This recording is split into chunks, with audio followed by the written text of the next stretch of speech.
Parents told my brother that he could take my house, and I could just live in the camper in the backyard because I'm single and he has a wife and kids. Plus 9 updates. Posted on r/EntitledPeople. Post 1.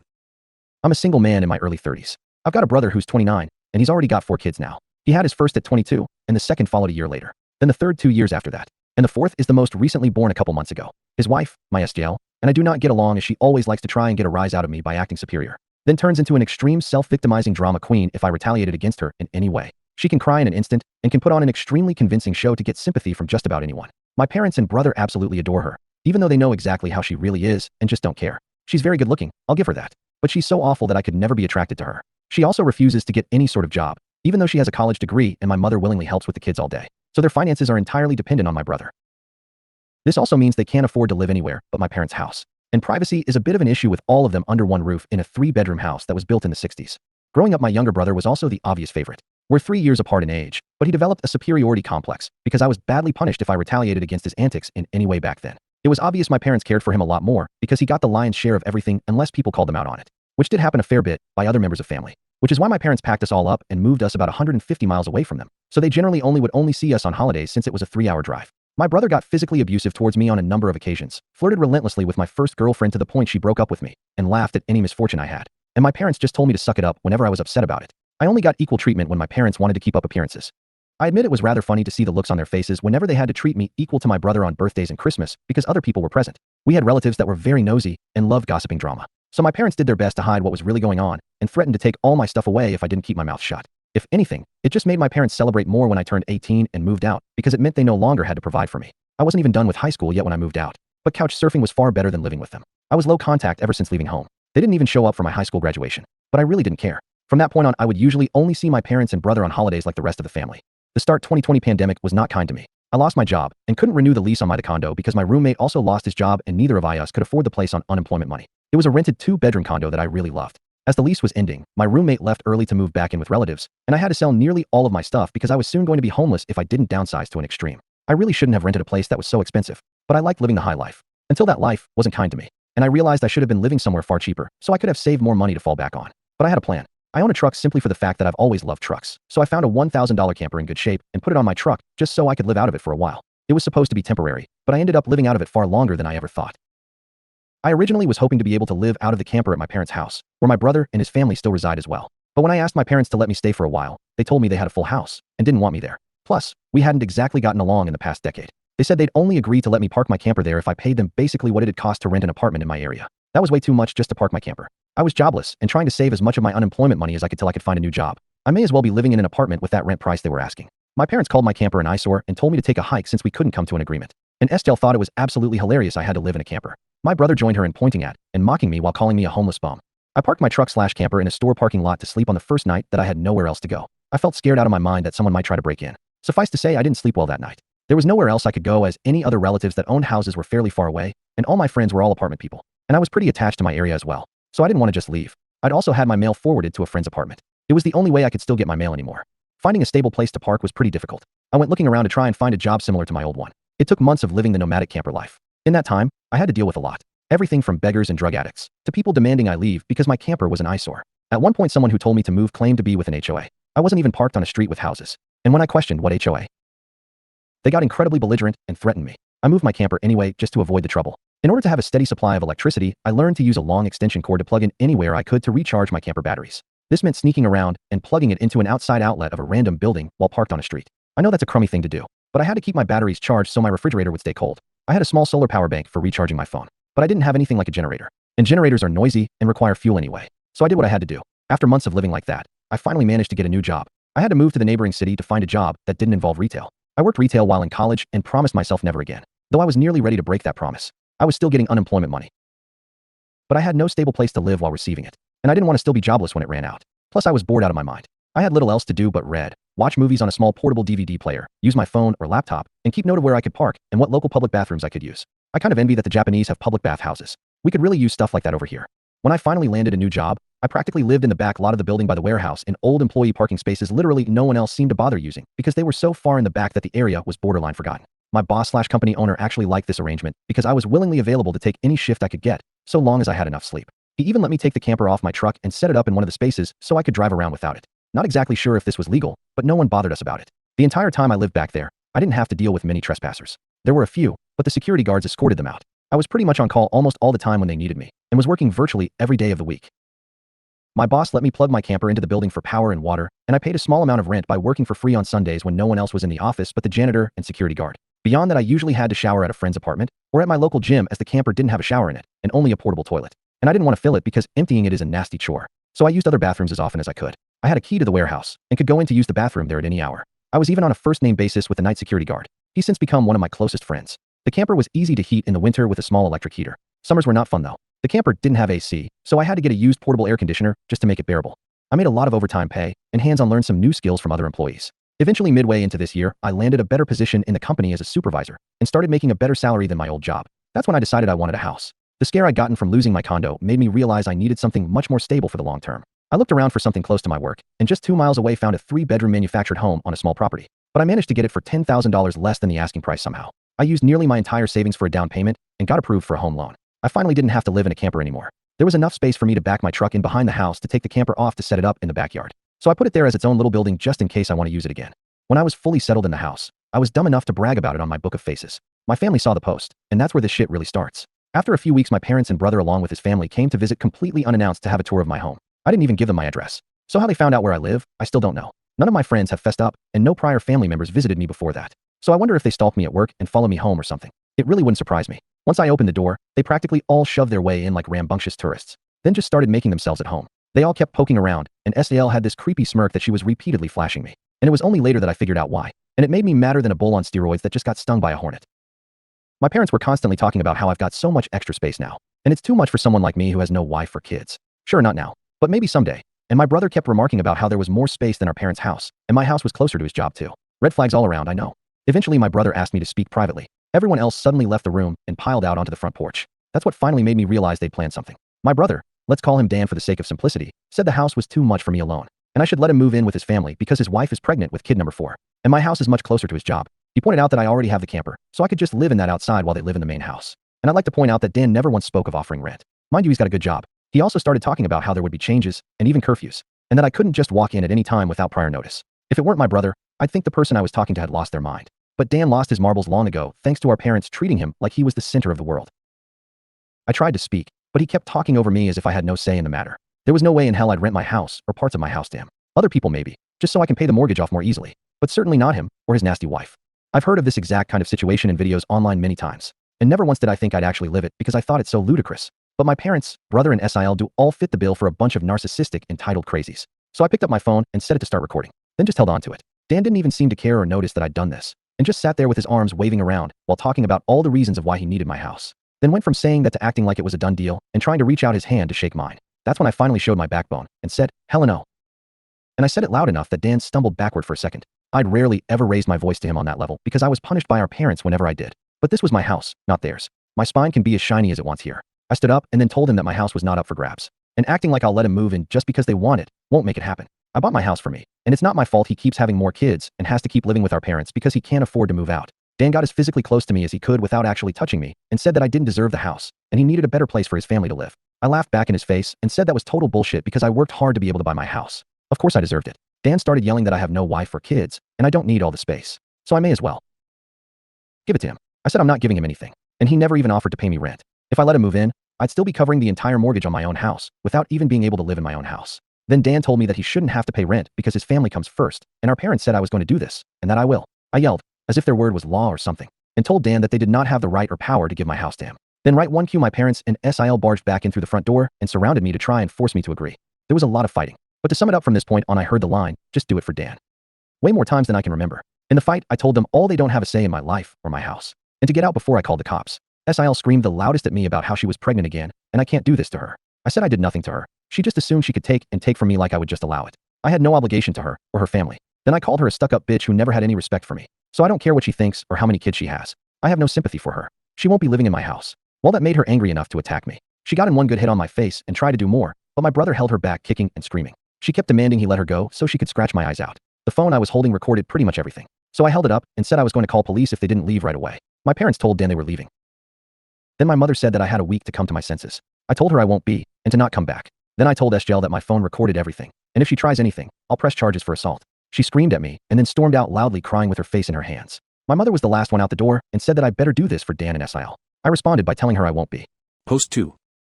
Part 2 of parents trying to take my house from my brother. They broke my locks to move in while I wasn't home. As I stated in the first half of my post, many will find this unbelievable and long. Yes, I am aware there are similar sounding posts online already. I've seen a number of them now. But it's not like those posters have a monopoly on this sort of shit happening to them. If anything, I'm surprised this site hasn't been better weaponized against this sort of thing, since entitled people should be more afraid of getting outed here. But anyway, I do not blame anyone who calls bullshit. I would too if I was reading this. However, by reading this in my first post, you'll know just how messed up my parents are. As in my life, they were the root of all evil that spoiled my brother into the asshole he is today. And never once have they given me a real reason for why. And I kind of fear there isn't one. Some people can't explain why they make choices like child favoritism. So it's all they can do to try and stand by the child they backed, which is exactly what my parents tried to do. And I've practically destroyed their lives for it. Not in the legal sense, but more an emotional one. After I kicked my parents, brother, and SJL out for trying to force me to hand over my new house to my brother, I immediately went to my social media and told the story to the whole family. It spread pretty fast, but you won't find it now because it all got deleted some time ago, and I put my own profile on private. I posted about it because I knew that the first thing my family would do when they got home is try to twist the event to make me the villain. And I was exactly right. But I had about an hour to get started before them, and I had video evidence to back up my story about what they'd done. No, I don't plan on showing the video here, so don't ask. Being preemptive worked because I got a fair number of family members on my side right away. My parents, brother, and SIL must have been all set to write their own post, but it was too late. So they didn't even bother trying to lie much. My parents, Dan and SJL, had a few flying monkeys supporting them, but not much else. Plenty of others knew how entitled they already were. So what happened was something they all quickly understood and accepted. There was one person in particular that called me. I don't know who they were, but they ranted at me that I was a horrible brother, and I needed to make way for a real family man. I just ended the call and blocked the number. This didn't repeat. The week went by, and my parents showed up with Dan at my front porch just like they said they would in their prior ultimatum. They rang my doorbell like crazy and also pounded on the door until I finally answered. I opened it just a crack, and they tried to shove their way in again. But I'd installed a couple of latch chains that prevented it, and even braced my body against the door for good measure. My father and brother demanded I let them in, but I said I was recording everything on camera and would call the police if they tried to force their way in again. My mother calmed them down, and then in her most sickly sweet tone asked me if I was ready to let my brother move in. I told her and the rest of them to fuck off and never come back. My mother put on the crocodile tears and asked me why I can't just do this for Dan because he's my beloved brother. I laughed and then bluntly said I do not love him as a brother because he treated me like shit for years, and they only encouraged him to do so. They are terrible parents, and he is a terrible brother. Then told them to leave, or I'd be calling police ASAP. They all left surprisingly easily, apart from my mother's loud crying and the others giving me dirty looks. One could say making them leave was suspiciously easy. I thought the whole mess was over, but I guess I should have taken them more seriously, because they had other stupid plans. I came home later that week on Friday evening to find a moving truck and my brother's minivan parked in my driveway. It was Dan and his family they're moving stuff in. He just waved to me with a shit-eating grin when I saw him. I was furious and told him and the rest of his family to stop. But SIL smugly said to me that, like it or not, they were moving in. And then in the most fake way, while tilting her head and puckering her lips, she said that it was okay, because my mommy allowed it. And I should always listen to what my mommy tells me. I seethed with rage just hearing those words and looking at her smug, bitchy face. So locked myself in my truck to call the cops right away. When they realized what I was doing, SIL started pounding on my window and yelling at me to stop. And that I can't do this to her, because she and Dan need the house. And she cried, "Why can't you just do this for Dan?" I responded with, "Fuck Dan. It's my damn house, not his." Then she threatened to key the side of my truck unless I stopped calling the police. All of which the 911 operator heard thanks to the window being slightly open. I told SJL if she damaged my truck, I'd sue her. And she was smart enough to retreat. When the police arrived, Dan and SJL along with their kids had locked themselves in my house. I told cops what had happened, as well as showing them my new driver's license that had my current address on it. Then when we went to my front door, I saw that they'd changed the lock. And the old lock was laying on the porch with the center of it drilled out, and the drill they used was laying right next to it, with a complete Harbor Freight drill bit set. Could they have been any more stupid leaving evidence out like that? I pointed out the broken lock and drill, then gave the police a rundown on all the events that happened prior. Well, I guess Dan called our parents over at some point after I arrived home, because they showed up while I was talking to the cops. My parents immediately lied and started saying that I'd agreed to rent my house to my brother and his family. I said that was an easily provable lie one way or another. So Dan and SJL finally came out of my house with some papers in hand. They both looked super smug, like they'd somehow outsmarted me. They'd actually drawn up and printed out a fake rental agreement. But my signature was not on it. There was one, but it looked nothing like my handwriting. I don't think any of them have ever actually seen my signature. So that was incredibly stupid on their part. I told my parents and Dan that was stupidly blatant fraud. And if the cops investigated, they'd easily figure that out. And I don't think going to jail and court would do them any good. It could even make Dan lose his job, which is his only means of providing for his family. I also said I would get a lawyer and sue for damages if anything of mine was lost, stolen, or broken. And I'd call CPS too for good measure. Dan went white and looked really scared when I said all that. But my mother got between us and doubled down about how I should just do this for Dan and live in the damn camper so they can finally have a family home to themselves. I yelled at her that if she thought it was such a good idea, she could do it for Dan herself and let Dan have her house to himself instead. The cops separated my mother from me, and I said I wanted them all out right now, or I'll press charges. I stated in a shout about how they drilled out my front door lock to break in. The lease papers were obvious fakes. They badly forged my signature, and I have recorded video of SJL attacking me. Those are felonies I could fuck over their lives with if I wanted. And if they didn't leave, that's exactly what I'd do. The only reason I hadn't already was for the sake of Dan's kids. So they have one chance to get the fuck out. The moment my parents heard that, I think it finally clicked that they could not force me to do it for Dan. My mother surrendered and said she'd put an end to this. Then she went over to SIL and spoke with her quietly for a minute while my father spoke to Dan. SGL instantly started loudly crying and ripping up the fake rental papers into tiny bits and tossing them like confetti, only to have an officer tell them to pick up the bits of paper or he'd cite them for littering. Both of the cops at this point had the "I don't get paid enough for this" looks on their faces.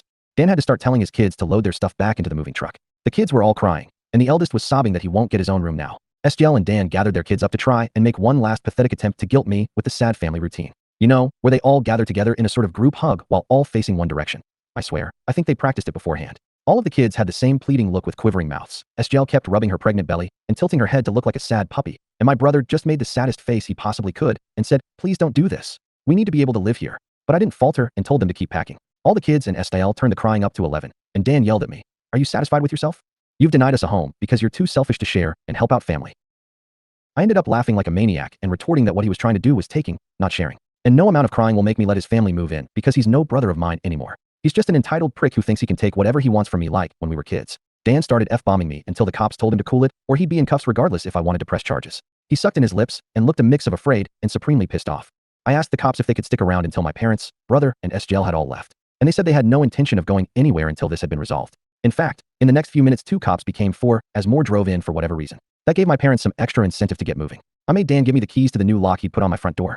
Though I got another lock the next day anyway because I didn't know if he had copies of the keys or not. He was really reluctant to hand them over. Then instead of handing them to me, he actually threw them down the street and into a storm drain while saying to go get them myself. But one of the cops scolded him for that and made him go get them. He had to pull the grate off just to get at them. And he got pretty dirty in the process. When he got the keys back, he just grumbled and slammed them down into my hand. I then told them all to leave and never come back. My mother said I'd be disowned for this, as if that were some kind of threat to me. And I voiced that to them. Then in an overly sarcastically, I said something along the lines of, "Oh no, that means I won't get to come to any holidays with you guys where I always get treated like shit by you all anyway. Because Dan has always been your obvious favorite. You treated all me so badly when I was growing up that if Dan ever needs an organ donor, I wouldn't give him anything. So do like you always told me to do when I was mistreated by all of you, and suck it up." My parents were floored after I said all of that, and the quartet of cops were looking pretty judgmental at them as well. I tell you, if you want to put nasty parents like mine on the spot, confront them in front of cops. Because they'll likely not try anything really stupid then. My mother just started crying and walking away. My father just stood there looking like he wanted to hit me. And Dan just held his kids in defeat. Oh, and SIL was off having a tantrum in my front lawn. Soon enough they all formed a line handing out boxes and got their stuff out of my house. Nothing had been unpacked yet, so it all was taken out pretty quickly. But while doing it, my mother kept saying it wasn't too late, and I could still do it for Dan several times. Each time trying to bargain more and more to try to make me change my mind. She said that Dan could pay me rent if I let them stay. And when that didn't work, she said I could move back in with them to let Dan rent my house so I wouldn't have to share the building. I told her to shut up and keep packing boxes because I don't want Dan or his family around. I don't want his money, and I certainly don't want to live with him or my parents ever again after the way they treated me when I was a kid. Making a deal with my parents would be like making a deal with the devil to me. SIL ended up having another tantrum after hearing that and threw a box down, then sat on the ground to have a pity party because she didn't want to go back to sharing a house with my parents. And she just sat looking angry/sad there until everyone else was finished. She didn't even want to get up when it was time to leave. They finally got everything out of the house and into the truck. So before they left, I laid into my parents one last time about all of the shit they put me through growing up. And with 4 cops being right there, they couldn't do much other than stand there and take it for once. I called them out on so many things that happened, and even pointed out how they couldn't just do something nice for me. Like letting me stay over with my camper when I was homeless and trying to get back on my feet. How they let Dan and SIL ridicule me and call me a bum. Well, who's the bum now? They wanted to kick me out of my own house so Dan could stay in it free of charge, yet when I needed a place to go, they wanted to gouge me for more than I could afford just to park my camper when they knew I was out of the job. There were more extremely judgmental stares from the cops when I said all of that. So I put my parents on the spot one more time and asked them what I ever did other than being born to deserve being treated so badly. Because when I finally have a bit of success in life, they want to snatch it away from me for their favorite child since they'd rather I give everything to Dan and have nothing for myself. I bought my house using the money that I earned. I owed them nothing, and I won't be asking anything from them ever again. Because clearly I will never be anything more than a doormat or a cash cow in their eyes. I got no answers from them. They just stood there looking like fish out of water. So I continued ranting and asked them what in God's name made them think they were such good parents after all of that. My father was beet red, but more from embarrassment than anger this time. And my mother was crying that she was a horrible person. I bluntly agreed that she is a horrible person. They all are. And I bet they'll go to hell for it too. They were shitty people, and they all knew it. But if I called them out on all this stuff in private instead of in public, they'd just get mad at me and still act like I'm in the wrong. They just kept up the denial for so long that it became a part of who they are. My mother buried her face in my father's jacket to cry, and my father looked more defeated than I've ever seen him. Dan and his family avoided me entirely as they finished putting everything back in the moving truck. I made sure nothing of mine was stolen. Not that I'd had a chance to get much furniture yet.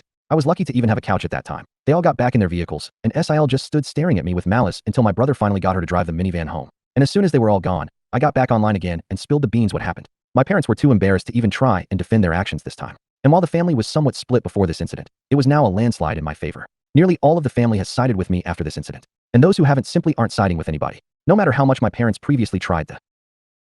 We did it for Dan, line, no one listened anymore. So any remaining familial support they had is now gone. Many in the family who I expected wouldn't side with me, did. That includes the former flying monkeys. So I guess they finally had enough. Around that time, I offered to host half the family at next Christmas Eve in my new house. My parents were not invited. I wasn't blocked on my brother and SJL's profile surprisingly, and I saw SJL had her fourth baby in early November. They are still living with my parents. I'm pretty sure they knew I was watching, because SJL kept making passive-aggressive posts every couple of weeks or so about not having enough space while living with my parents. Probably to see if she can still guilt me. And I'm sure it's driving my mother and father up the wall because they aren't getting any peace and quiet in their old age with 3 rowdy obnoxious kids, a mentally unstable SJL, my golden child brother, and a newborn baby in the house all at once. Perhaps they could move into a camper in their own backyard and let Dan take over their house completely. They might get some peace then. Yeah, they could do that for Dan. There was supposed to be more, but this post got way too long, so I'll be posting a part 3 later. Post 3. My parents, brother and SIL showed up to Christmas at my house when they knew they were unwelcome. I was trying to keep things to 2 posts, but I realized while compiling everything that part 2 was just too damn long. So I've divided it into a part 3. For those who commented en masse to get cameras, I will, when I can afford it. I'm still in financial recovery from buying a house last year. And as far as I know, good cameras need a decent computer to record to. And I don't have anything more than a 3-year-old laptop that runs Windows 10. Yes, I am aware of doorbell cams. That will be the first kind I get. For those who kept saying that I should have just gotten my brother and SIL arrested, that the only reason I didn't was because they are parents. Their kids need them. And if Dan was arrested, he'd likely lose his job. And without that, his family has no money. And SJL has an only months-old baby right now. Neither of them need to end up in jail. But you don't need jail for revenge. Police can help, yes. But I got payback without filing a police report. Would I be this merciful again? More than likely not. And they know it. I decided to wait on making an account and posting until after the new year, just in case more stuff happened. And it did. As previous readers know, my SJL was making passive-aggressive posts on social media that were obviously directed at me. Especially after SJL had her 4th baby in November. She was posting the same repetitive nonsense over and over again. She just found semi-clever ways of rewording it. But she pretty much kept regurgitating that she was tired of living with my parents, that there isn't enough space, she needs her own house, blah blah blah. I know I sound dismissive, but live through what I have with these people, and you'd be ready to sarcastically play tiny violins in front of them too. They're just that bad. And since I waited until January to make an account, more happened just like I thought. I stated before that I'd invited half the family for a Christmas Eve party at my house, and everyone I invited all came, even though it was a fairly long drive of around 3 to 4 hours for them. But they wanted to come and show me their support. I was praised by them a lot for how hard I'd worked to get a house on my own, and that they were sorry for everything I'd went through. I was asked why I didn't just take my camper and drive the 3 hours back to them, instead of living pretty much homeless for so long. And I had to sheepishly admit that I was very attached to living around here, and I had my best employment opportunities in this area. My hometown doesn't have a lot of great job opportunities in my field, if any at all, and I wanted to make my own way as much as I could, an answer they overall accepted. We moved on to having a rather nice party, the best I'd been in years. Some relatives even brought CDs of great Christmas albums. And I have to say, the one my uncle brought of Ray Charles was my favorite. He sings Christmas songs like no one else I've heard. It was a grand and happy time. I felt like for once I could just forget my past issues and enjoy the moment. But I wouldn't be writing this if it had stayed that way. About 2 hours into the party, you know who showed up. My parents, brother and SJL popped in trying to look all smiles. They didn't even knock. Just walked right in my front door like they were meant to be there. I shut off the music and told them to leave immediately. They begged to stay and said they brought gifts. One of my uncles stood up and yelled at them before I got another chance to speak. And he said they don't deserve to be in my home or my life after the shit they tried to pull months earlier. And he was backed up by several other relatives. Mind you, this guy is my mother's brother. And he used to love her to pieces until he found out about the shit that went on between me and my parents. My grandparents, mother's parents, as old as they are, hurriedly got in between us and said to my parents that if they want to make amends with me, it's far too soon. And they've never been more disappointed in them than they were this past year. They'd hidden their favoritism for my brother from prying eyes for a long time, but no one was fooled anymore. And they needed to make a serious effort to try and actually treat me like a son if they ever wanted to be in my life again. Then they turned to Dan and SIL and said they've seen the repetitive nonsense SIL keeps posting about. They're tired of it, and to just let it go already. My house will not become their new home. SIL went back to her old standard of crying and had a pity party about how she should be the one living here and not me. She plopped down in a chair to have a tantrum and say it wasn't fair I got this house to myself when I have no family of my own, and she has 4 kids that need more space. And she just wanted a better place to live in and feel like a real mom. It was petty of me, but I loudly pointed out that she sucks as a mother because she lets my mother do most of the parenting while she sits on her, but all day drinking, playing on her phone, or going out and spending all of Dan's money. And she has the nerve to complain about it. I even joke that I'm surprised her baby doesn't get drunk from her breast milk since she drinks so much booze, which I admit went a bit too far as I got some stares. And SIL demanded to know if I was calling her a bad mom. I said the evidence speaks for itself. And if she wanted to be able to afford to move out of my parents' house someday, then she needs to put her college degree to some use, get a job, and learn to save money. My mother already does most of the child care for my brother's kids anyway, so she'd have plenty of time after her baby gets a little older. My brother's eldest kid, who's 7 years old, ran up to start kicking and screaming at me for yelling at his mom. And he kept at me about how his mom said that I was the bad guy who made her cry and didn't let them live here.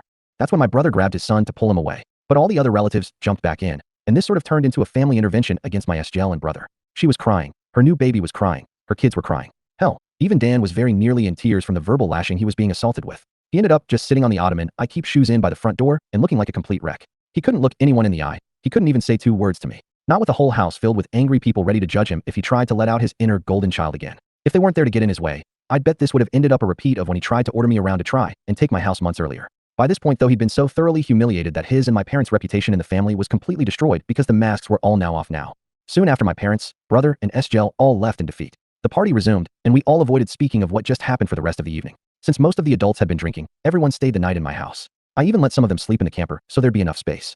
I admit, it also makes a good guest house. My relatives all wanted a tour of it earlier as well, and they said they couldn't believe I'd been living in it for around 2 years. I got a lot of questions about it, like what summer and winter was like, and so on. I was up earlier than everyone else Christmas morning and had a fresh pot of coffee and some ibuprofen for those spiked eggnog hangovers a few of them had. I was complimented on being a way nicer host than my parents ever were, and we all agreed to do this again next Christmas.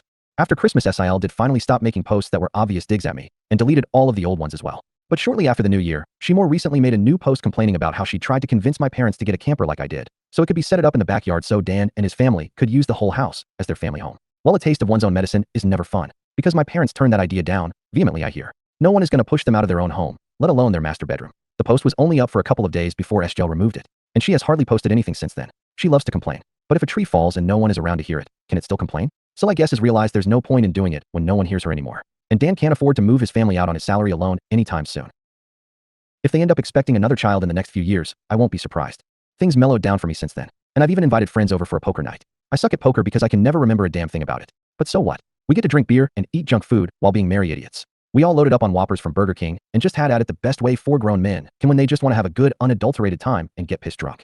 I think maybe around summer I'll look into possibly dating someone. I'm not exactly getting younger here. Fingers crossed that goes well. My camper just sits idle in my yard now, and I admit, there were some days I went out there just to spend time in it. I did live in it for 2 years. It's like my second home, and maybe one day I'll actually get to use it for camping, like it was meant to be. I've never been camping. My parents considered it a waste of time, so it'd be a completely new experience for me.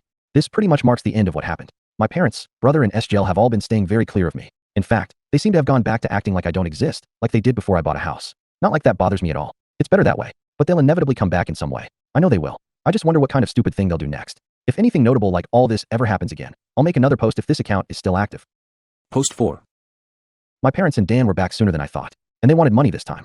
This will not surprise some people who commented on my previous posts, because my parents did some of the exact things they said they would, which was wanting either my money or my signature. I did expect the classic lines of narcissists saying that I owed them, or give me some kind of socialist BS of sharing the wealth, but that was just my imagination running wild. The ensuing situation was somewhat similar to that, but much more tame, I guess you could say. They seem to know not to push me too far now, and were mostly aiming for pity. It began when my parents recently got in touch with me through social media and asked for a meeting in a public place of my choosing. It just screamed trap, but I wasn't afraid. In fact, I was amused. They know I'm not to be fucked with anymore, so I could only wonder what they wanted this time. I picked a local restaurant that may have a name of an olive and a garden in it, and we met up there. Dan was with them, but he kept his mouth shut most of the time. We had awkward greetings, ordered some drinks, and then cut to the chase. My parents begged me to help Dan get his own apartment so he could finally move out. Apparently, Dan's credit isn't so great. Gee, I wonder why. Could it be his wife regularly spins him into a hole? Well, they asked that I help by either supplying some capital or by co-signing for the apartment and helping to pay the rent for it. I simply said no to both. That's when Dan spoke up in anger and yelled at me that I have so much, and I don't have a family to support like he does. He needed my help, and I should be sparing the money for his family since I don't have one myself. I laughed and asked where they were when I needed their help. Oh, that's right. They were pointing and laughing at me for being homeless. Or should we go further back to my childhood? I'd love to delve into that with plenty of ears to listen in around us. My mother grabbed my hand and begged me not to speak of any of it. My father and Dan both just looked away and said nothing. Pretty sure they wanted to say something like they used to at me, but held their tongues. I asked them if they thought I was rich or something, and their look said it all. And when I told them I don't have that kind of money, they looked at me like deer in headlights. I broke it down about how much I'd managed to save for the down payment on my house, and the way I had to live and work in order to save that much so fast. And then how I spent nearly all of it on the down payment of my house. I'm still in financial recovery. I did have monthly income to spare, yes, but most of it was going right into my savings. I asked Dan what his yearly salary was, and when he told me, I pointed out that it was actually a bit higher than mine. I then loosely broke things down in rough math in front of my parents on how about 70% of my income goes to my mortgage, insurance, gasoline, internet, phone, food, and other bills. And then there's maybe 30% of that left at most that I can put into savings. And I need that money saved get back on my feet in time. And I have to make sure I have savings to fall back on. My truck is from the 90s. If it were to break down, I'd need money to either fix or replace it. And there's other things one would need a rainy day fund for, like home repairs, doctors, taxes, lawyers, or anything in general you'd need quick cash for when it's a sudden unexpected expense. So, as you can see, I just can't spare money for Dan. And I also refuse to co-sign for anything, as that would leave me on the hook for any bill Dan couldn't or wouldn't pay. Then I pointed out that that's likely why my parents didn't co-sign for Dan's apartment themselves long ago. And my mother just started crying again. I was pretty much one step ahead of them in all of this. I'm not an ATM, and I'm not a fool. And I stated that right to their faces. I expected my father to become angry with me like he always does. But this time he just, well, didn't. I've known this man to explode on me for the slightest provocation of not enabling my brother all of my life. But this time he just didn't do that. There wasn't even a sneer on his face. The only way I could describe the look he had was regret and defeat. Maybe regret for being a shitty parent. Or maybe regret because he can't bully me around anymore. Who knows? Either way, my parents couldn't really argue with me, and I wasn't about to give them any money. Dan just got up and said this was all just a waste of their time, and that he was leaving. My mother started apologizing for him, but Dan still wanted to leave. Then just to kill with kindness, I offered to buy them a round of unlimited soup and salad while we were all there. I guess they couldn't turn down free food since we hadn't ordered anything but drinks yet, and they stayed. I went out of my way to talk about anything other than money. Dan remained quiet, and was either eating his food or looking at his phone. But my parents just awkwardly talked with me. They brought up that they've recently joined a local Christian church, and that they'd already been going for the last 2 weeks. I said, good for them, and they of course started trying to advertise that they'd like me to go too. I simply said no thanks, and they were smart enough not to push further. When the meal was finished, Dan left the $10 on the table for the tip and walked off without saying another word to me or anyone. My mother just excused his behavior, and we all parted ways. That was about it. Not nearly as much drama as I thought there'd be. But this is still far better than how things used to be with my parents and brother. As for Sil, well, she's been regularly complaining online about my parents. She really doesn't seem to like the fact that she's not queen bee of their house. And I think her toxic is finally getting to them. Why else would they be so desperate to come crawling back to me? SGL actually wants my parents to move into a camper like I had to do in order to make space in the house. And she's being told no every time. She does seem to have a following of Karen-minded people like her though. Because here and there I get messaged by someone I don't know that are intent on raging at me for not giving up my house for Sil. I don't bother to argue with these people anymore. I just block and move on. Though there was one persistent troll who had my phone number. And they call from a different number every time. Yes, it seems to be the same person who called me to say I need to make way for a real family man like Dan. But I could care less. The calls though, seem to have slowed down, if not maybe stopped. Because I made it clear to that person that they were only amusing me by keeping this up so long. The last time they called was around the beginning of the month. And it's been silence from them since then. Post 5. Update. Parents try to make me give my brother my house. Part 1. XL. Well, I figured I'd wait half a year or so after the original post to update everyone. But it ended up being longer than that. Yes, things did go bad again. But not really for me for the most part. I'm pretty much fine, if not almost unscathed since last Christmas, apart from the time my parents and Dan came to me for money, as my last post told, and a more recent confrontation between me and SGL you will read about here. I did get a few cameras for my house, including a Ring doorbell in front. I didn't tell my family about the cameras, just in case. But thus far no one has attempted to break in. I think the way I outed them all before scared them into leaving me alone, for the most part anyway. I've taken to renting out 2 of the rooms in my house. One to a close friend, the other to a friend of said close friend. Both have been fantastic tenants. They know to keep quiet and leave me alone most of the time, and even have small refrigerators they keep in their rooms so they don't need to keep any of their drinks in the main fridge. The deal I gave them on rent was too good for them to pass up. It increased my monthly income well. And even after taxes, I'm still monthly putting away some decent amounts in the bank since the rent money pays a good chunk of my monthly mortgage. You're all probably wondering how my parents, brother and SGL took to me renting out those rooms to friends. Well, the answer is, not well. My father and Dan stayed out of it. But SIL freaked out, which made my mother come crying to me over how I could have rented those rooms to Dan and his family instead. We had a bit of an argument in which I pointed out for one thing. They fucking broke into my house before to try and steal it. She wouldn't want to let someone who did that move in with her. Also, there wasn't enough room for me, Dan, and his entire family in my house. Not that I'd ever share a roof with them anyway. It's a 3-bedroom, and a manufactured home no less. I have the master bedroom, and its adjoining bathroom. That would have left only 2 small rooms for Dan, SAL, and 4 kids. Not to mention they'd be annoying AF to me all the time. Also, she knows very well I can't be around SDL because she intentionally antagonizes me. And they all mocked me when I was homeless before. Besides, my current tenants are both single guys in their 30s I get along with. My mother had some sobbing excuses for a while, but she finally let it go and admitted she was just desperate.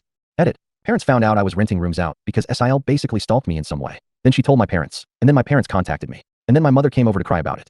Since then my parents haven't bothered me once about the house. So things are good for me. My parents and Dan, not so much. It turns out SIL is a far worse person than even I thought. I already knew she was a gaslighting, self-victimizing drama queen, but she sank even lower, because Dan's youngest child turned out not to be his. Yeah, you all read that correctly. SIL had an affair, which in retrospect isn't all that surprising, and something a few people here totally called months ago. After being caught, SIL was ousted from the family. Dan just recently finished with his divorce, which actually went in his favor since we thankfully live in an at-fault state. Dan also sued to get his name taken off the birth certificate of the youngest child, and won. Basically, after the incident where my parents tried to force me to hand over my house, things got pretty tumultuous over at their house. SGL blamed me a lot. She was convinced somehow that I had tons of money, like I'd won the lottery or something, and that I should share the wealth. Apparently, it was her idea that they come to my Christmas party, because she hoped they could all try to get on my good side. It was also her idea to make my parents and Dan try to get money from me for an apartment. So it really burst her bubble when Dan and my parents informed her of how my finances actually were. For the longest time, she had Dan and my parents fully engulfed in her toxic mindset, and only fed their narcissism with her own. So her blaming me made the rest of them blame me. That is until what happened in front of the police when they tried to steal my house. That's when the downfall for SJL really started. My parents and Dan were apprehensive about coming to my Christmas party after the way I'd outed them. But SJL convinced them to just throw together a few cheap gifts from what they could get at the last minute and just show up, because he'd never throw us out once we're already there. Boy, was she wrong. She gambled on that plan, and I with the complete blessings of everyone I'd invited through her and the rest of them out. Her plan, she no doubt thought, was the most clever thing ever, backfired in her face spectacularly. I guess being chewed out by family at my party not only wrecked my parents' reputation even more, it actually started a wake-up call for them to eventually not listen to SIL anymore. And as I said in my last post, my parents decided on going back to church. Perhaps because last year I'd said they'd probably go to hell for their actions. I can't say that's the real reason, but you gotta admit, it would feel kinda satisfying if that was the case. Though my parents hadn't been to church in 2 decades before going back. While I don't think it's a bad idea that they're going to church, they need to understand that going doesn't just give them a do-over for all the shit they've done in the past. But I have a little faith they're at least trying, because my parents came to my house without Dan to personally apologize to me after they'd seen an animated video of my first 3 posts. That's right, they've known about this Reddit account for a long time now. They also know everything I'm saying. Yes, they're unhappy about it, but I feel everyone here deserves an update since it's anonymous. For my parents and Dan though, watching an animated video of themselves and their own actions was a great way to make them see what kind of people they really are. And they came over to apologize to me later. I'd never seen my father apologize like that to anyone. And the man isn't a good actor, so this felt genuine. They fully acknowledged what they did to me, and how there's no excuse for any of it. They even described themselves as narcissists, and admitted the truth that they had wronged me very badly. Then they went on to blame SIL for a lot of things. Yeah, they kinda threw her under the bus. But it's not like she wasn't guilty of everything they said. My parents have been getting counseling for a while now too, and did offer group family counseling. But I declined as I'm not ready for that anytime soon. Dan himself didn't apologize to me for some time, but he looked extremely remorseful anytime the past was brought up. Meanwhile, Dan and SIL's marriage absolutely fell apart. It wasn't a crumble, it was a cascade. Without me as the scapegoat / black sheep / ATM that they couldn't mock or try to get money from anymore. And after the public humiliation of social media, my Reddit posts, and the animated online video, SGL finally let out enough of her toxic on Dan and my parents for them to realize she's not the person they thought she was. Their denial had been strong, but SGL's entitlement was stronger. I've had many a thought of lightsabers clashing over this drama. SGL clad like a bimbo Sith with a lightsaber that looks like a giant lipstick, or something like that. I imagine there's a wealth of puns and jokes to be had there, but I really didn't bother to think much more detail about it. But as you can imagine, things only got worse because SIL kept looking for other ways to get what she wanted. She kept bringing up ads for used campers and RVs to try and get my parents to buy one to live out of, so they could have the main house. And she kept doing this no matter how many times they told her to stop. She even tried to say my parents should just buy an RV and have a life on the road, like normal old people do. That was stupid, even for SIL. The opposite was suggested by my parents that Dan and SIL buy a camper themselves to live out of it instead. SIL basically said she shouldn't have to do that since she's the mom. She pretty much lorded the fact that she thought she had total parental authority over everyone's heads because the kids in the house were all hers. And when SGL didn't get her way, she actually took her baby and left the house to disappear for several days. They knew she was fine because her phone was still working and she was responding texts with short but passive-aggressive answers. And when she came back, she was only more embittered because nobody caved to her demands while she was away. SIL also refused to go to church, but Dan went with our parents and took his kids along as well, save for the youngest since SGL refused to let him take the baby anywhere. Personally, I don't go to church. I believe in God and all that stuff, but I just don't like church. Besides, it never did me any good growing up. Post 6. Update. Parents try to make me give my brother my house. Part 2. Part 2. Just so everyone understands, a lot of this information came from Dan and my parents. So I'm just telling what I know. Shit really hit the fan when Dan suddenly called out his wife as a cheater March. This shocked us all, because we thought he was a complete pushover to her. But no, he's not. At least not anymore. You all know how he treated me when I was on his bad side. Well, his wife wasn't spared that ire at all. He started putting pieces together about her deceit after finally pulling his head out of his ass, and secretly got DNA tests for all his kids. 3 of the kids are his. But the youngest one, the baby, was not. For the record, Dan and I both have pretty dark straight hair that's almost black. Same with our parents. Estelle's hair is straight and pretty dark too. But the baby's hair is lighter and a bit curly. At first Dan just thought it was because of the baby's age. Estelle kept playing it off, and said that it would darken in time. But the baby's hair never got darker. I guess that was Dan's biggest clue. He confronted his wife with the DNA results in front of our parents. And she broke down sobbing that it was a mistake.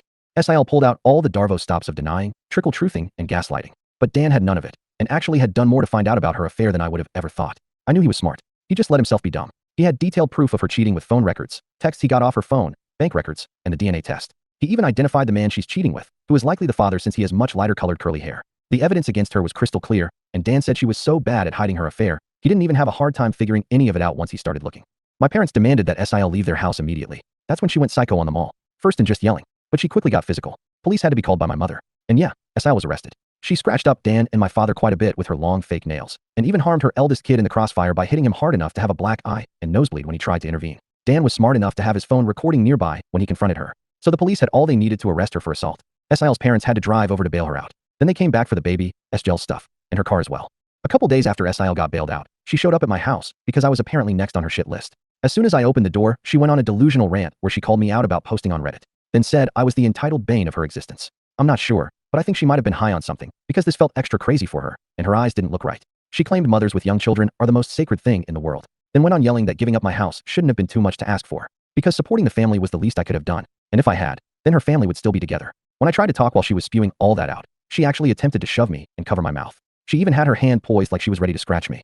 Well, that went about as well with me as you can expect. I'm not exactly one to be threatened, and told her I'd call police if she didn't take her hands off me right that moment. I also told her I got all it on my doorbell camera. She started panicking the moment she heard camera. Then I ended up verbally savaging her to the point she was backing off my porch. I told her she had some gall to call me entitled when she's exactly that. She didn't work for anything she had anymore. cheated on her husband and got pregnant from her affair partner, made my mother do most of the parenting for her children, spent Dan's money till they were in a financial hole, and acted entitled to my home to the point of trying to steal it. I called her entitled X, 1000, and that she's a greedy bitch who is blinded by narcissism. Then I told her to stop blaming me for her own actions and to never show up at my house again. Being told all that was pretty much all SGL needed to hear before jumping back into her car, then peeled out and sped off. This was finally the straw that broke the camel's back for me. Now that she was separated from Dan, I ended up finally going to the police and filing a report on her for harassment and the assault she'd done on me last year, and her putting her hands on me at my front porch only added to it. The police have it all on record now, and I gave copies of the video to Dan for his divorce lawyer. And yes, I did file for a restraining order against SIL. It was easily granted because it was obvious the woman is unhinged. She's not made a social media post about me since that I could see, but that's just because she put her profile on private. I hope her blame ship against me has long since sailed. Either way, she's left me alone. SGL was still with her affair partner during the divorce. At the time, I had no real idea of what kind of man he is. But any person who monkeys with someone else's spouse, and even has a child with them, really doesn't have a lot of morals to begin with. Once the divorce was underway, SIL admitted that Dan just wasn't man enough for her anymore because he couldn't afford to give her the lifestyle she wanted. She actually believed herself to be on the level of a trophy wife, and that she deserves to be with someone wealthy. Dan said he pulled a me, and maniacally laughed at her. He said she was nowhere near hot enough to be a trophy wife, along with mentioning any other faults she had. SGL ended up humiliated by this, and ran off like a child. Due to having to live with her parents, SIL was forced to work in their family business because Dan wasn't giving her access to his bank accounts anymore. She'd already maxed out all the credit cards he previously gave her, and she griped about having to work for her parents despite having a college degree. But I think they were the only ones who'd employ her anyway since she's got a criminal record and a decade-long gap in her resume. I've heard from Dan that her parents were severely disappointed in her as well, but that was just a rumor. They could be just as bad as her for all I know. Either way, the shit show of a divorce really took off once it got going. SIL didn't walk away with much from it, especially because she had an affair, physically hurt her FIL, husband, and eldest child, and it's in a fault state, like I mentioned earlier. So she kissed any chance of getting her way goodbye. I'll go into detail about it in the final post. Post 7. Update. Parents try to make me give my brother my house. Part 3. This is what I know of the divorce from my brother Dan. Dan's lawyer pulled some strings to get the divorce started as fast as possible, but it cost him. I don't know the more specific details or how much it all cost. They never told me. SGL, on the other hand, was financially backed into a corner very badly. And you know what can happen when you corner an animal. She fought back, but the law was not on her side, nor was her dwindling finances. SIL's parents had to pay for a lawyer for her, and not a very good one either. Also, she actually brought her affair partner to the divorce court to testify on her behalf. This guy was a real piece of work. He had a bronze tongue and a charming smile he tried to use to his advantage. He claimed SIL had been wronged by an incompetent husband, which is why she sought the arms of another man. He claimed he was ready to take responsibility for his child he had fathered with SIL, but that SGL would still be needing the alimony for helping support herself and care for said child. He remarked that because Dan at the time was still on the birth certificate, alimony should be one of his obligations. Dan said this guy used big words and a charming smile, but seemed an extra special kind of stupid. And coming from Dan, that's saying something. The judge was also not swayed in the slightest, and told the bronze-tongued lout that he was a hypocrite for saying he was ready to take responsibility for his own child, while also holding his hand out for money from the man whose marriage he'd helped ruin. That shut him up. Dan was prepared to sue his wife's affair partner for alienation of affection too. However, that fell through. I guess it would have been on Dan to prove how much she loved him before the affair started. But after her mask came off and we saw the real her, we're not sure if she ever really loved him at all, or if she just loved having a meal ticket.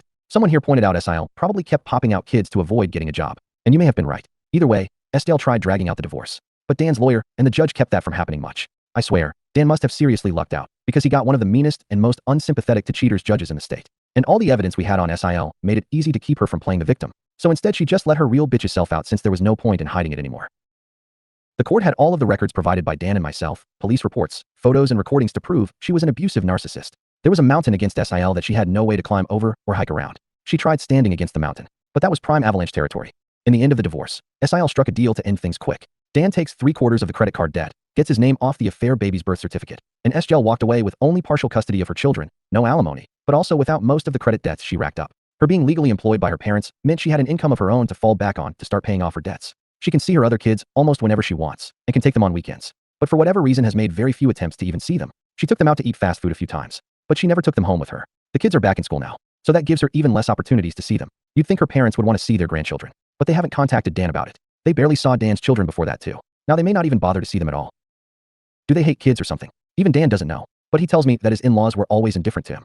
As for Dan, well, he really did love his wife a lot. So the betrayal of her cheating made him hit the bottle hard. Rewind back to the night of his confrontation with his wife. He came to me in a stupor with a whiskey bottle in hand and his face all scratched up and covered in bandages. I wouldn't say he was drunk yet, but I freaked out seeing him looking like that at first, then berated him for driving under the influence. But that didn't really mean much to him compared to the betrayal of his cheating harlot of a soon-to-be ex-wife. We spent a few hours hanging out in my camper so as not to disturb my tenants. All the while Dan was drinking whiskey straight from the bottle and crying that he's a fool, and how he regretted ever marrying SIL. Pretty much any time he mentions her now, he just refers to her as that bitch. So that's ex-SIL's nickname now. Ironically, this time together was the most bonding Dan and I have done in 15 years. While he didn't exactly apologize to me, He called himself a shitty human being with terrible taste in women, then said I at least didn't make his mistakes. Despite all he previously did to me, he's still my younger brother, and I couldn't risk letting him try to drive home. So I told him to stay the night and managed to take his keys, then set up the bunk in my camper for him to use. I rented out my spare rooms after all. He was in no shape to drive home, and if he'd taken an Uber, he'd have to pay for it, and then have to come back for his car later. He was still a depressed, crying mess, and didn't want our parents or his kids to see him like that. And frankly, I was worried he'd do something insanely stupid if I let him leave. I didn't want him to sleep in the house, so putting him in the camper was the best option, just because that bitch fucked him over doesn't mean I suddenly trusted him. So better for him to sleep it off in the camper. We both spent time in the camper playing games and watching movies on my portable DVD player. Poker was no fun with just two people, and Old Maid was just boring. Thankfully, I had an Uno deck too, and an old-school battleship game. He really liked those. It was enough to keep him distracted until he was finally willing to lay down after running out of whiskey. He threw up a lot of it in a bucket anyway, but he was not opposed to sleeping in my camper. In fact, he found the idea kinda cool. Dan had a lot of questions for me as to how I'd lived in the camper for as long as I did, and I answered them all, if not just to keep him busy. But I needed to go to bed myself since I had to be up early. So I left him with my portable DVD player and a couple of movies. That way he could amuse himself alone for a while, if he even managed to stay awake. Before leaving for work in the morning, I popped in while Dan was passed out in the bunk and left a bottle of ibuprofen and an energy drink on the counter of the camper's kitchenette, along with his car keys and a letter explaining to leave through the backyard gate. He saw himself out without trouble around 1:30 p.m. About a month after XSL, aka that bitch, was kicked out, Dan came to me asking to borrow my camper. I guess he found it more comfortable than I'd thought when he slept in it. And he fully admitted he didn't ask sooner out of pride. But with his soon-to-be ex-wife out of the house, he decided to give up his room for his eldest kid. He's got 2 girls and a boy, with the boy being the eldest, and now 8 years old. The kids were all forced to share a room until that point. They just had curtains up for the boy's half of the room, but the boy often slept on the couch to avoid his sisters. I know the poor kid was really desperate for his own room. So I guess Dan decided to finally make a better decision as a dad, and came to see me in order to beg to borrow my camper so his son could have his room. If he could have afforded it, he'd have bought his own camper, instead of relying on me, and even said as much. I hadn't even gotten the chance to use the camper for actual camping yet. But I caved and let him use it since it was actually for a good cause. And he promised to buy his own in time anyway. No, I didn't ask for rent money for the camper. Dan is in enough of a financial hole as it is right now. XSGL and the divorce drained him. And I've learned that I get far better results with family lately by not being spiteful. I loaded my camper up and put it down in my parents' backyard. And my father put in a 30-amp breaker so it'll have enough power for Dan to run heat and AC when he needs it. I do miss the camper. After all that time living in it, it kind of felt like it was a part of me. But the only reason I loaned it out was for the sake of Dan's kids. Pretty much the only reason I still do anything for my parents or Dan is for the sake of those kids, as I bonded with them. And yes, I know I may not get the camper back for quite some time, and likely not in the kind of condition I lent it out in. But I've warned Dan and my parents that they will be financially responsible for any damage they do to the camper, as well as its upkeep for as long as they have it. I also took many time-stamped pictures and video of the camper inside and outside before lending it out, so I can prove its condition before it left. Dan even recorded a video with me agreeing to my terms. So that's as good as a contract. With the financial drain of the divorce, Dan's not going to be able to get a place of his own for years, I'll bet. Though he seems to have no complaints about living in the camper at least. But I don't know if he actually likes it, or if he's just putting up a front. But I can guess it reminds him of the backyard forts we had as kids, since that's how it felt with me sometimes. Either way, he's living in it now. I did get some major props from the extended family for letting him borrow it too. I'm now referred to by a lot of them as the good brother Dan doesn't deserve. Either way, I think getting rid of SIL was a great first step in mending the family as a whole. I still have little care for my brother and parents after the way they treated me all my life. But I'm not going to let Dan's kids suffer for it. Those kids have actually really warmed up to me. They're actually happy to see me when I come over, or when they visit me. I've even babysat a few times. Now that they don't have their mother's toxic around, they've become much nicer kids. Especially to me. I'm actually getting to enjoy being an uncle now. My mother is still doing the bulk of the parenting for my nibblings, and she's been acting as nice as possible to stay on my good side. My father often looks very defeated in my presence. But otherwise he's been either stoically quiet, or just generally nice to me. But he won't talk to me much. Though that's leagues better than how he was before at least. I'm not letting my guard down either way. My parents do seem more happy that my ex-SGL is gone. And they often say they don't know what they ever saw in her. My mother especially, because the two of them butted heads over who was mom in the house for a long time. Now for the last part. At the same time as the divorce, Dan sued to have his name removed from the birth certificate of the baby that wasn't his. That bitch didn't really want to change it, because it meant no more child support from Dan if she did. However, there was a court-ordered paternity test for the man identified as the baby's father. I was prepared to laugh in case it turned out he wasn't the father either. But he was. And Dan's lawyer had a long talk with XSIL's lawyer. XSGL had no leg to stand on, and Dan was ready to go to bat to make her situation even worse. She didn't have the finances to fight him any longer, and agreed to changing the birth certificate. The bronze-tongued lout who'd knocked her up did man up to take financial responsibility as a parent. But he ended up not staying with SIL. He contacted Dan through his lawyer to tell him he'd broken up with that bitch, and that he wouldn't bother him again. I checked the social media of that guy after Dan linked me to it, and the lout was upset that now he's financially responsible for a child he never planned to have, and that he's too young for this. Guys, from what Dan's lawyer was able to find out, that man is just over 40. He looks younger than he is, but he's by no means a young man. Shortly after that, he put his online profile on private. XSIL did the same with hers a long time prior, so I've no more information left to give. This may be the end. XSGL is out of our hair. My parents and brother have finally made a real effort to be better people. I'm surprisingly happy as an uncle, and my house is still my house. Post 8. XSIL saw my posts, and is mad she can't do anything about them.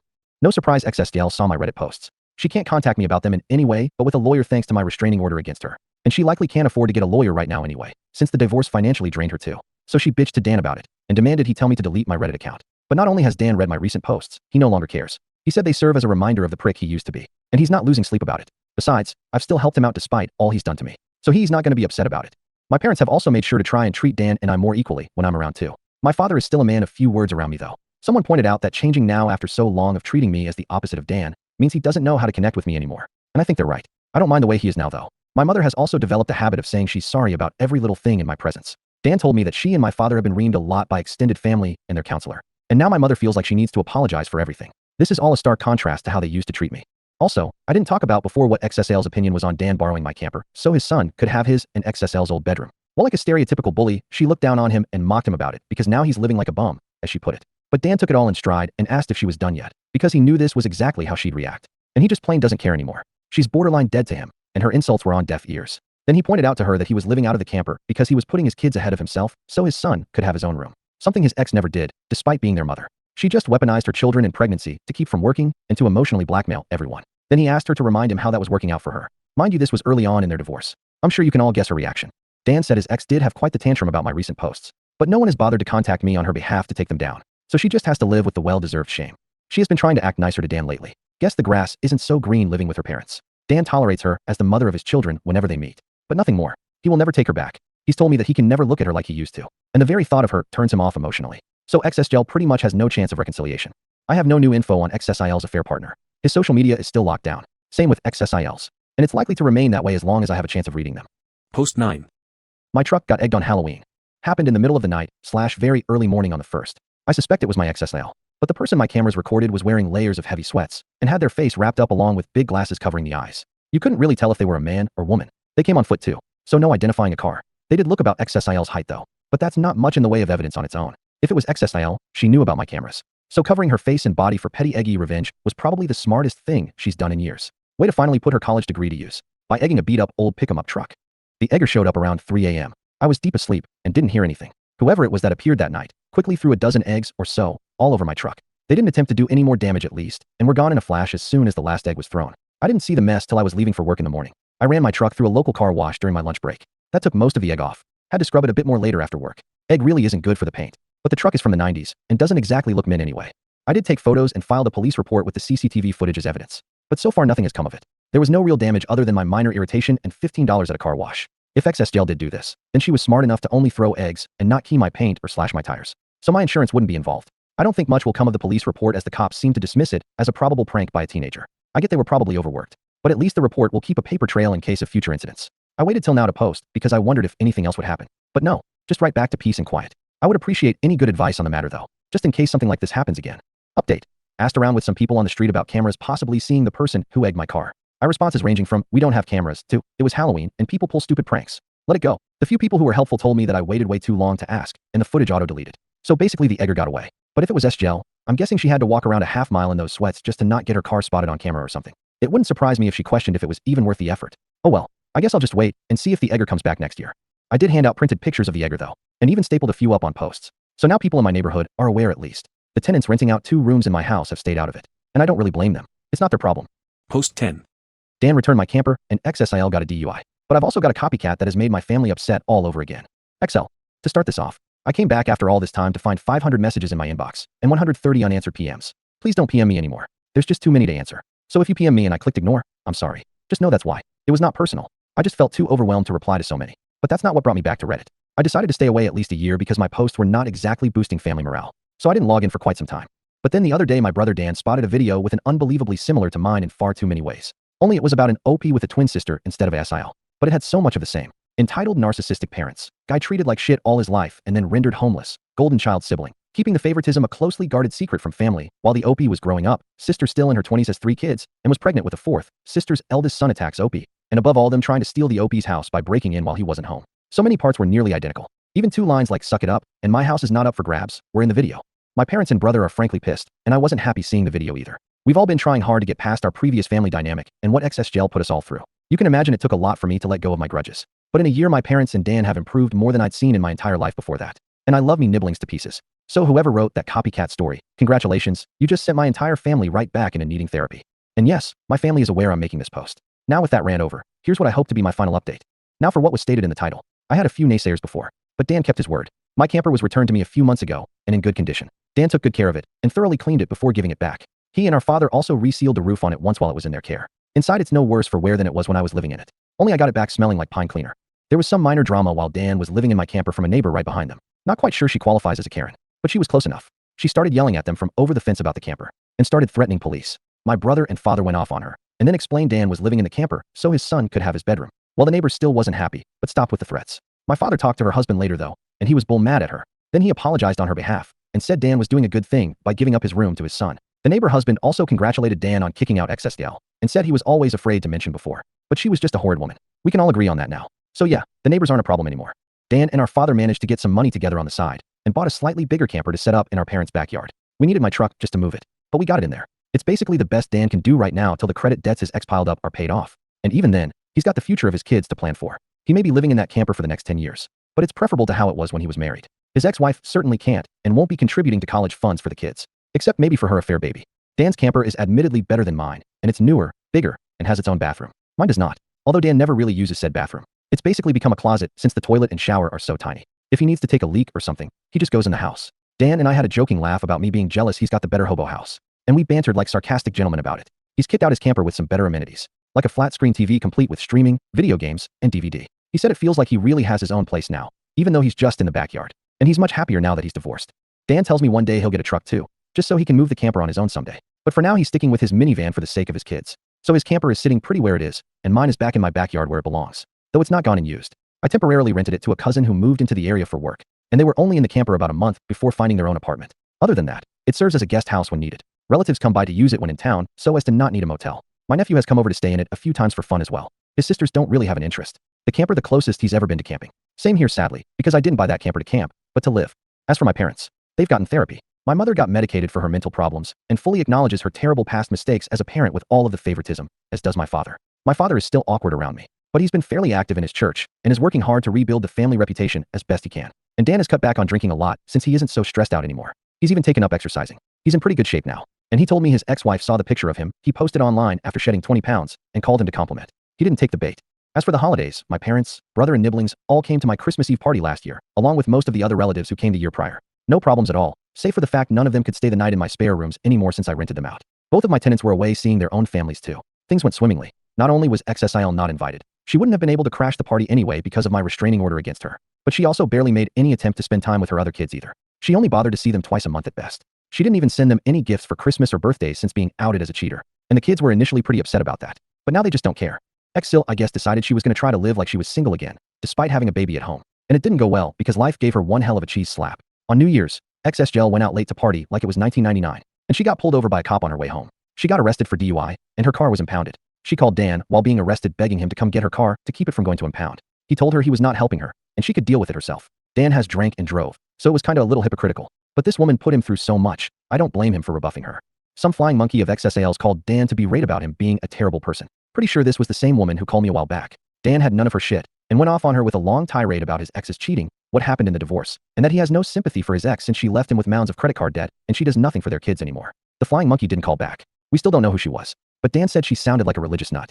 XSGel went to court, and she pleaded guilty for the DUI. Dan found this out because she called him claiming that because of the DUI, she wouldn't be seeing her other kids anytime soon. She told him she was sentenced to take a 6-month DUI class, in which time her license is suspended until completion, and she won't be allowed to drink at all, which is the part she was most upset about. I've heard of these classes before. They make you take regular and at times random urine tests, and when you finally get your license back, you have to have a camera and breathalyzer installed in your car for a year. Also increased insurance rates for the DUI on record.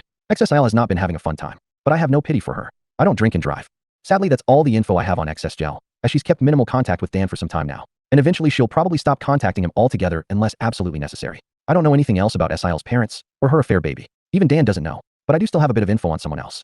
Remember XSIL's affair partner, the bronze-tongued lout? Well, he made his social media public again, and he doesn't seem to acknowledge the existence of XSGel or his child at all. Dan tried to message him, and promptly got an immediate block. So the guy is just being an ass and acting like his shit don't stink. Whatever. His knocking up XSIL got her out of the family anyway. So in a way, we're all thankful to that AP bastard. That's everything I have, and hopefully won't need to come back again, unless my truck gets egged again next Halloween. What are your thoughts, viewer? Please follow if you enjoyed. I never generate fake stories using AI, never have unnecessary multiple parts. I've also started posting on the red and white video site. Check bio for more info. I also tried some new techniques with the text-to-speech this time, let me know what you think.